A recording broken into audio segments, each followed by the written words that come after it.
हम्म? मैं doctor Vinay Kumar, assistant professor LM Mishra college of business management, Muzaffarpur. मित्रों, मैं आप सभी के बीच आज एक अति महत्वपूर्ण सिद्धांत को लेकर आया हूं, जिसे कोलवर्स थ्योरी कहा जाता है। जिसे आपको कोलवर्स का थ्योरी कहा जाता है, जिसे हम नैतिक विकास का सिद्धांत कहते हैं। कोलवर्ग के नैतिक विकास का सिद्धांत, कोलवर्ग थ्योरी ऑफ मोरल डेवलपमेंट।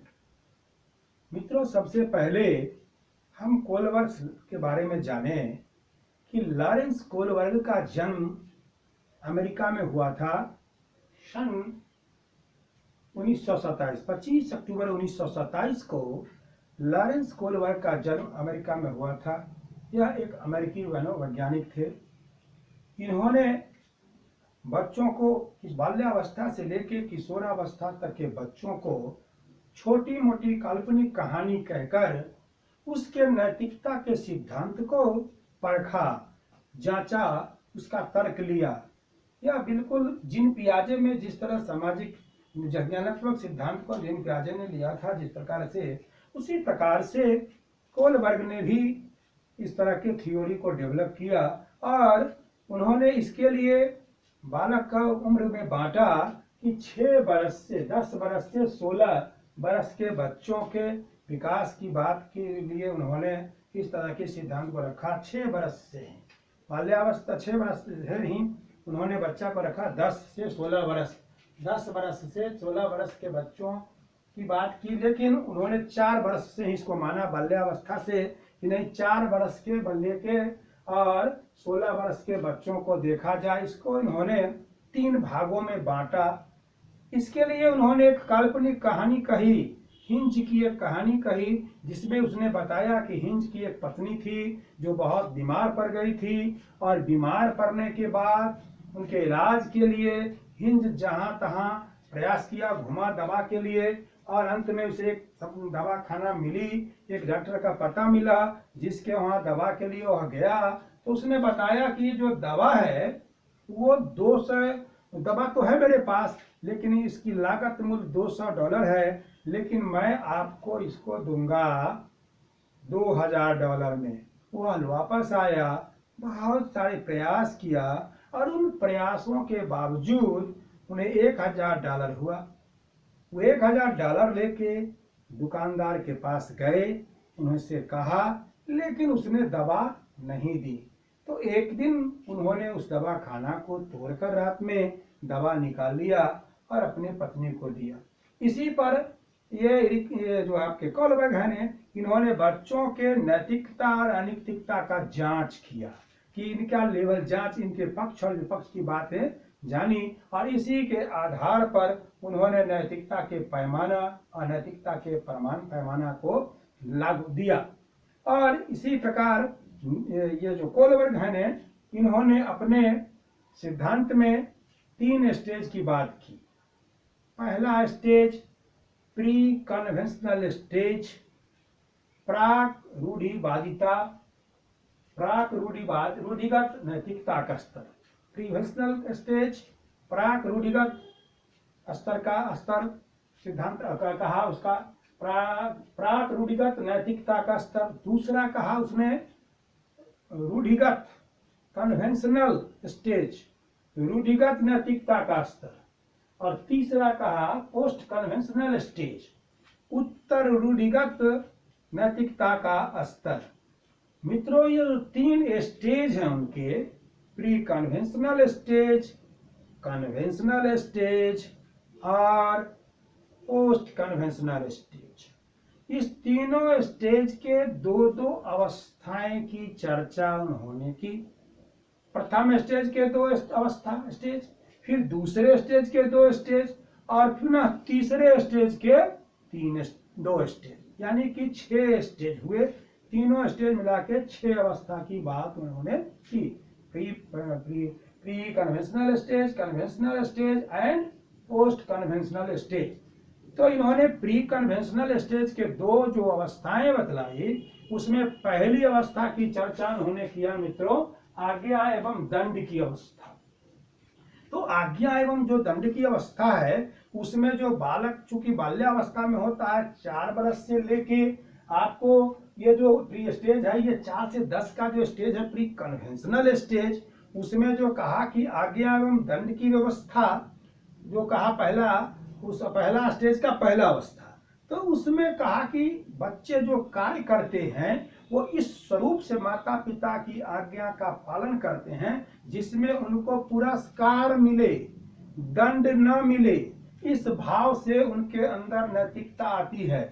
इसी भाव से, चूंकि वो इसमें अपने अंतर नहीं, दूसरे के मानकों को देख के करते हैं, इनमें उनके अंदर भय होती है कि अगर हम बात नहीं मानेंगे, तो हम अगर आज्ञा का पालन नहीं करेंगे तो हम दंड के भागीदार होंगे, और हम अगर इस तरह पालन करते हैं, आज्ञा का पालन करते हैं किसी भी काम में, तो माता पिता का या परिवार का या किसी का कार्य पूरा करते हैं ये, तो हमें पुरस्कार मिलेगा, दंड नहीं मिलेगा। इस भाव से वो आज्ञा का पालन करते हैं। दूसरी अवस्था है उनका, उसमें अहंकार की अवस्था, ईगोसेंट्रिसिटी कहता है। अहंकार की अवस्था में कहता है कि उनके अंतर्गत ये बातें आती हैं कि वो किसी भी कार्य को करते हैं, उनके अंदर उम्र जो बढ़ती है उसमें अपने रुचि के हिसाब से, अपनी आवश्यकताओं के हिसाब से, अपने जरूरतों के हिसाब से उस चीज को पाना चाहते हैं, जिस चीज को पाने के अनैतिक तरीकों को भी वो नैतिक तरीका मानते हैं, अनैतिक आचरण को नैतिक आचरण मानकर वह पूरा करते हैं। इसीलिए उसको कहा गया है अहंकार की अवस्था, जिसमें उनके अंतर्गत ईगो डेवलप होता है, ईगो सेंट्रिसिटी, और वो जरूरत की चीज को पूरा कर लेते हैं। नेक्स्ट कहता है मित्रों कन्वेंशनल स्टेज। कन्वेंशनल स्टेज रूढ़िगत अवस्था। रूढ़िगत अवस्था के भी दो अवस्थाएं हैं मित्रों। उसका पहला अवस्था है प्रशंसा की अवस्था, दूसरा अवस्था है उनका सामाजिक व्यवस्था के प्रति सम्मति, सम्मान।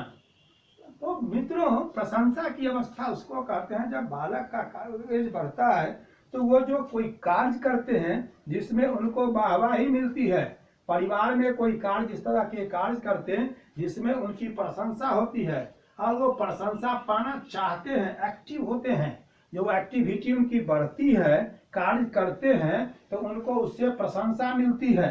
ये उस उम्र के हिसाब से अपने गतिविधि को वो बढ़ाते हैं, और जब गतिविधि को बढ़ाते हैं, कार्य को रूप देते हैं, तो वैसी अवस्था में उन्हें प्रशंसा मिलती है, प्रशंसा की अवस्था।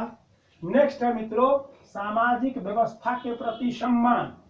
चूंकि वह समाज में जब उनकी उम्र बढ़ती है, जब देखते हैं कि जो सभी काम जो होता है वो समाज के द्वारा होता है, तो समाज के द्वारा होता है, तो हम समाज के में अगर हम उसके कार्य को, समाज के निर्धारित जो कार्य है उसको के प्रति अगर हम सम्मान, आस्था, आदर भाव नहीं रखेंगे, उन रीतियों के प्रति, उन रिवाजों के प्रति, उन समाज के मानक के प्रति, तो हम नहीं रखेंगे तो हम निरादर के पात्र हो जाएंगे और हम उससे उपेक्षित हो जाएंगे। इसलिए वो समाज के प्रति सम्मान की जो अवस्था है उसमें वो आदर करते हैं। समाज की जो अनादि प्रथा है, जो रीति है, जो आदर, जो उसके विधान है, उसके प्रति वो सम्मान का भाव रखते हैं। और नेक्स्ट कहता है मित्रों पोस्ट कन्वेंशनल स्टेज, उत्तर रूढ़िगत नैतिक स्तर का सिद्धांत। यह कहता है इसमें कि इसमें दो स्टेज आते हैं, इसमें भी दो स्टेज है। फर्स्ट स्टेज है मित्रों, इसमें क्या है, पहला स्टेज है आपका सामाजिक सहमति की अवस्था। सामाजिक सहमति, अब मित्रों जो समाज में वो जो कार्य हो रहा है उससे वो सहमति बनाते हैं, उनके अंतर्गत सामाजिक जो कार्य हो रहे हैं उनके अंतर्गत वो अपनी सहमति प्रदान करते हैं। चूंकि वो समाज में रहते हैं, समाज में रहने के कारण, समाज के कार्यों से जुड़े होने के कारण, और व्यक्ति चूंकि समाज में ही रहता है और इसलिए उसकी हमेशा एक दूसरे से आवश्यकता होती है, जरूरत पड़ती है। अगर वह उससे उसके कार्य में सहमति अगर नहीं दिखलाता है तो वह अलग थलग पड़ जाता है। इसलिए वह समाज के जो आदर्श हैं समाज की जो व्यवस्थाएं हैं एक दूसरे से जुड़े हुए हैं, इसलिए वो समाज के प्रति अपनी सहमति व्यक्त करते हैं। और नेक्स्ट है मित्रों उनके अवस्था, विवेक की अवस्था। कहता है जो ये विवेक की जो अवस्था है, इस अवस्था तक कम पहुंचता है लोग। इस अवस्था में चूंकि उनके उम्र हो जाते हैं और वो इस उम्र में ये सोचने की उनके अंतर्गत क्षमता उत्पन्न होती है कि क्या गलत है, क्या सही है, क्या अनैतिक कार्य है, क्या नैतिक कार्य है, इसका मूल्यांकन वो करते हैं। इसके मूल्यांकन करने की क्षमता उनके अंतर्गत विकसित हो जाती है मित्रों, जिसके द्वारा वो क्या सही क्या गलत का निर्णय लेते हैं। तो हम लोगों ने मित्र देखा कि जो प्री कन्वेंशनल स्टेज है वो 4 से 10 वर्ष के बालकों के लिए है, और जो कन्वेंशनल स्टेज है वो 10 से 13 वर्ष के बालकों के लिए है, और नेक्स्ट जिसको हम लोग कहते हैं पोस्ट कन्वेंशनल स्टेज वो 13 से 16 वर्ष के बालकों के लिए है, जिसको हम लोग किशोरावस्था वयस्कावस्था भी कहते हैं। उसको वयस्कावस्था भी हम लोग कहते हैं कि इस अवस्था में सोचने की शक्ति बढ़ जाती है। और मित्रों कहा कि विकास, इसकी जो इनकी जो सिद्धांत है उसने कहा कि जो विकास की अवस्था है वो निश्चित क्रम में होती है। ऐसा नहीं होता है कि एक क्रम को तरफ के दूसरा क्रम छप जाता है, नहीं, वो एक निश्चित क्रम के द्वारा विकास का जो सिद्धांत है वो प्रथम स्टेज से द्वितीय अवस्था, द्वितीय से तृतीय अवस्था, तृतीय से चतुर्थ अवस्था, पंचम अवस्था और छठम अवस्था में जाता है। और नेक्स्ट कहता है बालकों में नैतिक विकास उनकी तर्क शक्ति के द्वारा होती है। बालक की जब उम्र जैसे जैसे उनका विकास होता है तो उनके अंतर्गत तर्क करने की, तर्कना की क्षमता आ जाती है। वो तर्क करने की, तर्क वितर्क करने की क्षमता स्वयं डेवलप हो जाती है उनके अंतर्गत। और कहता है बालक में नैतिक विकास का जो स्वरूप है प्रत्येक अवस्था में, कहता है गुणात्मक दृष्टि से भिन्न होता है। बालक में जो नैतिक विकास का जो क्रम है वो प्रत्येक अवस्था में गुणात्मक रूप से भिन्न होता है, क्योंकि वह जब डेवलप होता है, पहली अवस्था जो उसकी है, दूसरी जो अवस्था है वो कहता है कि दूसरे के मानक को देख के करता है। तीसरी जो अवस्था है प्राक, जिसको कहते हैं हम लोग उत्तर प्राक उत्तर जिसको कहते हैं, जिसको हम लोग कहते हैं पोस्ट कन्वेंशनल स्टेज कहते हैं, उसमें कहता है कि उसके अंतर से उसकी नैतिकता का विकास होता है, स्व अंतर से, दो अवस्था में दूसरे को देख के।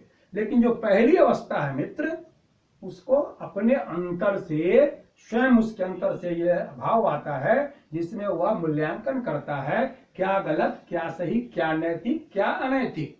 और कहता है कि जैसे जैसे किशोर की उम्र बढ़ती जाती है उसके अंतर परिपक्वता आती है, और जब परिपक्वता आती है तो वह उसके अंतर नैतिक विकास भी होता है। परिपक्वता आने के कारण नैतिक विकास होता है मित्रों।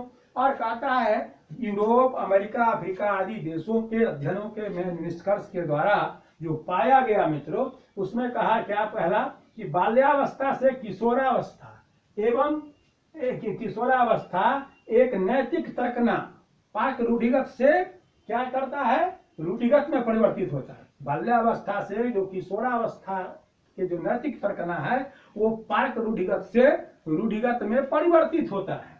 और दूसरा कहता है किशोरावस्था तथा वयस्कावस्था में भी उत्तर रूढ़िता तर्कना तुलनात्मक रूप से क्या होता है, तुलनात्मक रूप से असामान्य होती है।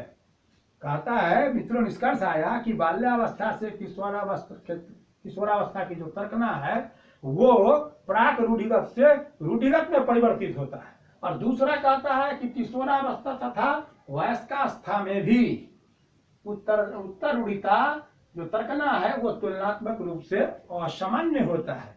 इसलिए मित्रों हम लोगों ने देखा कि कोहलबर्ग का जो सिद्धांत है, नैतिक विकास का जो सिद्धांत है, वो 3 स्टेज में है, conventional stage, pre conventional stage, post conventional stage. इन तीनों स्टेज के फिर 2-2 अवस्था है, जिन अवस्थाओं की चर्चा अभी आपके समक्ष की गई है। इसमें अगर कोई कमी रह जाए, कोई सुधार की आवश्यकता हो तो आप सुझाव दे सकते हैं। बहुत बहुत धन्यवाद, आपको बहुत धन्यवाद।